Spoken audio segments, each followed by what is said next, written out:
¿Qué tal, amigos? Hoy el tema es encofrados en columnas. El encofrado en columnas es un molde que le da forma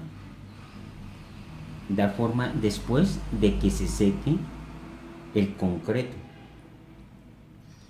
y con las dimensiones y las formas que sean necesarias y que estén especificadas en los planos. Hay formaletas o encofrados en madera, metálicos, también tableros prefabricados. Hay encofrados que se hacen después de levantar el muro, así como en este caso. También podemos trabajar la columna sola. Debe ser la formaleta, debe ser seguro, debe ser preciso en las dimensiones exactas, debe ser lo más económico posible. Es importante tener la formaleta de calidad. Si es en madera, de buena calidad, debe ser con unos buenos cortes,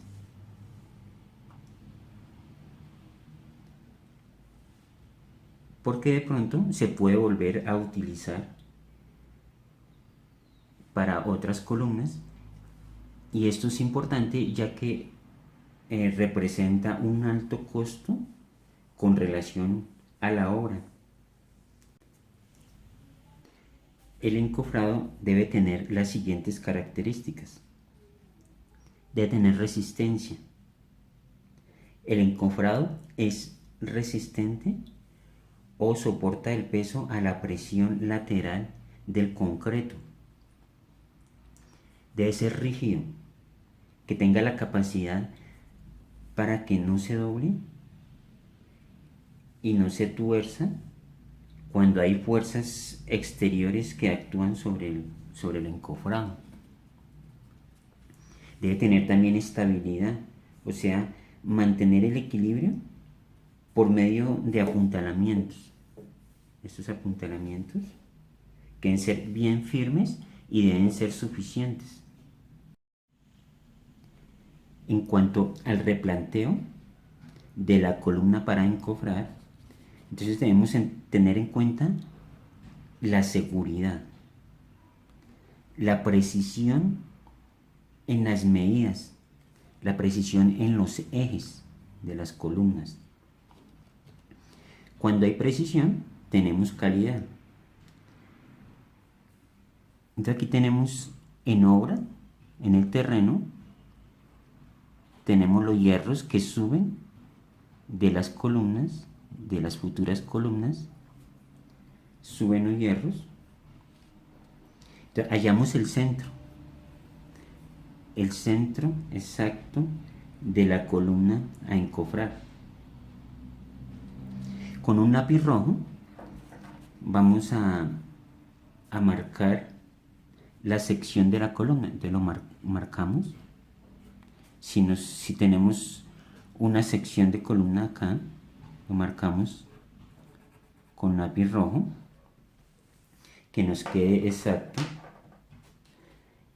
Luego vamos a cortar las tablas para el encofrado de tal manera que nos coincida con las medidas de la sección de la columna. La rodeamos, esas tablas las vamos a rodear con abrazaderas para que no se nos abra y nos resista a los empujes del hormigón. Después de colocar las abrazaderas, o también se les dice en otras partes carcelilla, se colocan los tornapuntas. Son estos elementos que sostienen la formaleta desde el suelo, bien fijado en el suelo, apoyado en la formaleta. Cuando es una columna sola, así como en este caso, debe tener tornapuntas a cada lado para que así resista y y se pueda fundir sin que se mueva la formaleta. De esta manera es la armadura de columnas o el encofrado de la columna. Tenemos las tablas de la armadura, los barrotes o también abrazaderas o crucetas o también carcelillas, los tornapuntas, uno a cada lado de la columna o de la formaleta cuando la columna es sola, unas estacas que van fijando este durmiente, esta madera, para sostener el tornapunta, que no se vaya a correr, y va amarrado con alambre, pues el negro calibre 18.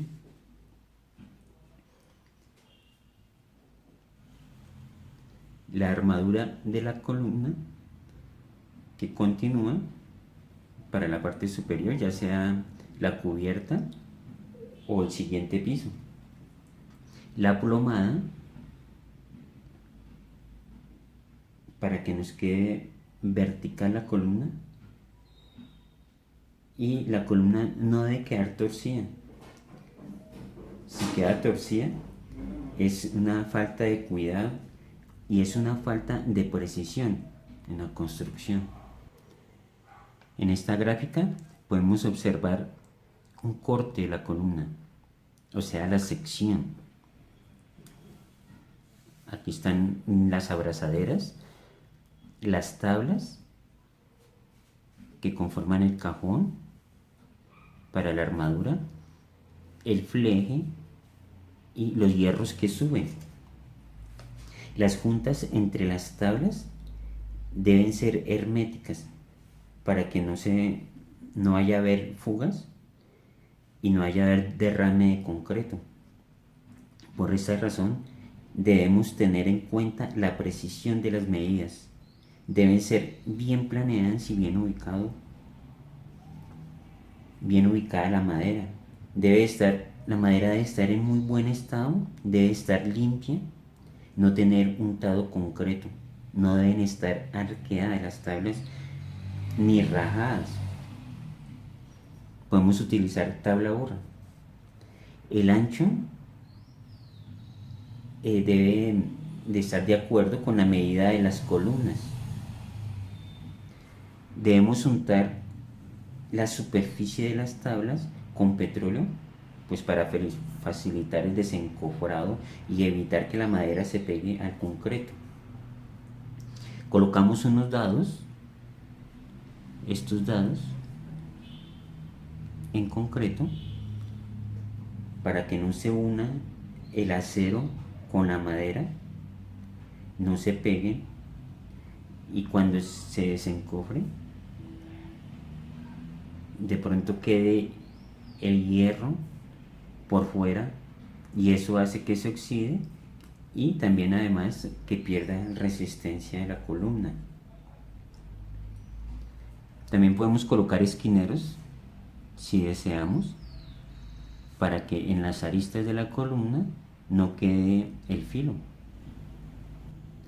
Es bien importante la verticalidad de la columna. Por esta razón colocamos una plomada durante todo el tiempo de la construcción de la columna, del vaciado de la columna, para controlar la verticalidad en todo el proceso. Las tablas de madera del encofrado van unidas por barrotes o las abrazaderas que van cada una a 50 centímetros, más o menos 50 centímetros. En la parte inferior de la columna se ejerce una presión muchísimo más fuerte, o sea, podemos decir que es la máxima presión. Y en la parte superior, esto es en el momento de vaciado, y en la parte superior el esfuerzo es nulo. Por esta razón es que nosotros colocamos en la parte de abajo las abrazaderas o los barrotes con menos de 50 centímetros. O sea, las abrazaderas vienen con una distancia menor en la parte de abajo y luego a 50 centímetros, para evitar que de pronto se nos deforme en esta parte donde hay más presión, se nos deforme la formaleta o, como decimos, nos quede con barriga. En cuanto a la altura de las columnas, es importante, ya que debemos tener exacto el nivel de la columna que concuerde con relación a las otras del proyecto, para que no nos lleguemos a pasar, nos dé más dimensión, porque después de fundirla, ya para corregir el error, es muy difícil. Si la altura de la columna es mayor de 2,50 metros, entonces debemos colocar una ventanita para vaciar el concreto por ahí y luego vibrarlo para vaciar esta parte, esta primera parte, y luego lo cerramos, lo sellamos y continuamos con la otra parte de la columna en la parte superior. Para complementar este video, pues les recomiendo que vean la columna, así se llama el video, la columna en este canal. Muchas gracias.